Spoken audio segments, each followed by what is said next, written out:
اگر آپ اس پہ غور کریں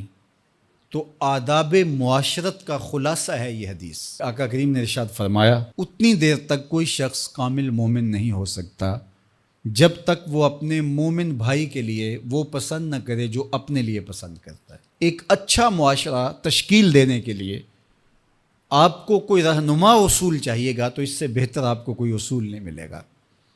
اپنے لیے بہرحال بندہ بہتر ہی چاہتا ہے، تو جب وہ اس مزاج میں ڈھل جائے کہ میں اپنے مومن بھائی کے لیے، اپنے معاشرے کے دوسرے افراد کے لیے بھی وہی چاہوں گا، تو پھر مجھے بتاؤ کہ معاشرے کے اندر پھیلتی ہوئی روحانی بیماریاں، حسد، حقد، بغض، کینہ، نفرت، ایک دوسرے کو نیچا دکھانا، تکبر، رعونت، غرور، یہ ساری چیزیں یہ کہیں آپ کو نظر بھی نہیں آئیں۔ صرف اسی حدیث کو اپنا امام بنا لیا جائے اور اپنا منشور حیات مان لیا جائے۔ محمد بن حنفیہ رضی اللہ تعالیٰ عنہ حضرت علی المرتضیٰ رضی اللہ تعالیٰ عنہ کے فرزند ہیں، لیکن حضرت سیدہ فاطمہ الزہرا سلام اللہ علیہا سے نہیں ہیں، اور حضرت امام حسن رضی اللہ تعالیٰ عنہ حضور علیہ الصلوۃ والسلام کے نواسے، تو بھائی آپس میں، تو دونوں میں کسی معاملے میں شکر رنجی ہو جاتی ہے۔ شکر رنجی، جس رنج میں مٹھاس ہو، شکر ہو، میٹھی ناراضگی، کوئی بغض حسد پہ مشتمل ناراضگی نہیں۔ تو حضرت محمد بن حنفیہ ایک دن بیٹھے تو سوچا کہ وہ میرے عمر میں بھی بڑے بھائی ہیں، اور پھر دوسری بات یہ ہے کہ وہ رسول خدا کی بیٹی کے بیٹے ہیں، ان کا یہ اعزاز ہے، بہرحال مجھے تو یہ اعزاز نہیں ہے، پھر جوانان جنت کے سردار بھی ہیں، تو میں ان سے ناراض ہوں، وہ میرے سے ناراض ہیں، تو بات بھی کوئی اتنی خاص نہیں، تو اب دن بھی 3 گزر رہے ہیں، چلو میں ان کو راضی کر لیتا ہوں۔ تو گھر سے نکلے ان کو راضی کرنے کے لیے، تو واپس آ گئے راستے سے، کاغذ لیا اور اس کے اوپر اپنے بھائی کے نام مکتوب لکھا کہ میں آپ کو راضی کرنے کے لیے گھر سے نکلا تھا، لیکن راستے میں مجھے حضور علیہ السلام کا فرمان یاد آیا کہ جب 2 مومن بھائی آپس میں کسی معاملے میں الجھ جائیں، ناراض ہو جائیں، تو جو صلح میں پہل کرے گا وہ جنت میں بھی پہلے جائے گا، تو میں تو یہ گوارا نہیں کرتا کہ آپ سے پہلے جاؤں، تو میں ناراض ہوں، آپ آئیں اور مجھے منائیں۔ تو حضرت امام حسن نے خط پڑھا اور مسکرانے لگے، اور آپ تیزی کے ساتھ تشریف لائے اور اپنے بھائی کو کہا اچھا مان جاؤ پھر، تو وہ مننے کے لیے تو پہلے ہی تیار تھے نا۔ تو جب آپ اپنے مومن بھائی کے لیے وہ پسند کریں گے جو اپنے لیے پسند کرتے ہیں، تو پھر زندگی گزارنے کا مزہ آنے لگے گا۔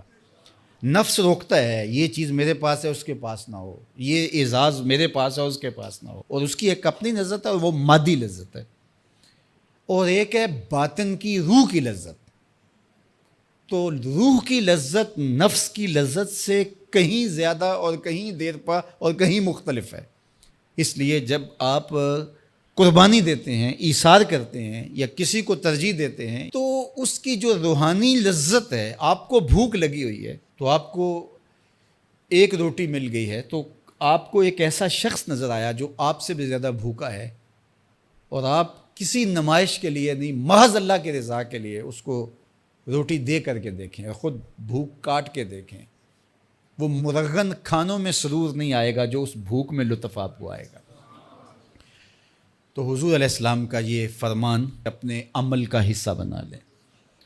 اور اپنے بھائیوں سے، جو خونی رشتے سے جڑے ہوئے بھائی ہیں، وہاں سے شروع ہو کر کے پورے معاشرے کے اندر اس کا عملی نفاذ کریں۔ آپ کو اتنا سرور آئے گا اور باطن میں اتنا نور آئے گا، اور اس قدر معاشرے میں خوبصورتی کی بنیاد پڑے گی۔ اور اگر ہم آج اس حدیث کو اپنے لیے خضر راہ بنا لیں تو یہ اس پہ عمل کرنا کوئی مشکل نہیں ہے۔ یہ آپ ابھی سے جب اٹھیں گے تو اپنے ساتھ والے کو ترجیح دے دیں گے کہ پہلے یہ گزر جائے، تو ابھی سے شروع ہو جائے گا یہ کام۔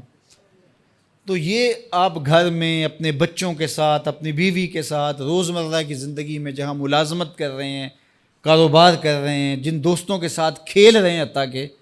تو یہ وہ چیز ہے کہ اس کا آغاز عمل سے پہلے سوچوں سے شروع ہو جاتا ہے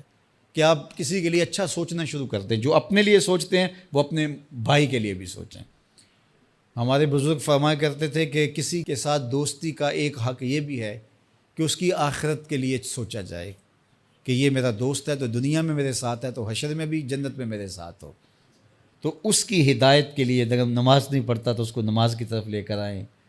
اگر اس کے معاملات کے اندر خرابیاں ہیں تو ان کو دور کرنے کی کوشش کریں اور اس کو آہستہ آہستہ اچھائی کا خوگر بنا لیں.